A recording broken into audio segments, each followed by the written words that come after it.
অল্প বিস্তর কাজ করতে পারছি।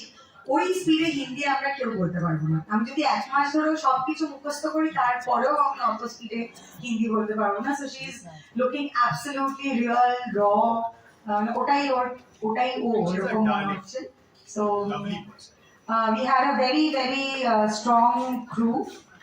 সৃজন যে আমাদের মিউজিক করেছে, বাংলা ছবিতে ইউজুয়ালি যেরকম গান থাকে আমাদের এই ছবির গানটা অনেকটাই আলাদা।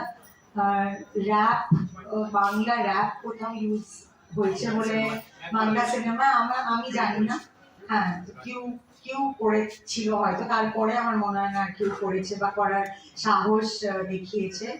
সো আমরা অনেকগুলো নতুন নতুন জিনিস নিয়ে এই ছবিতে এক্সপেরিমেন্ট করেছি। সো উই জাস্ট হোপফুল যে ওটিটিতে কবে আসবে সেই ভরসায় বসে না থেকে মানুষ হলে গিয়ে এই সিনেমাটা দেখবে। And we all have our social media handles. আপনাদের ভালো লাগুক খারাপ লাগুক, please share your feedback so that we can do better.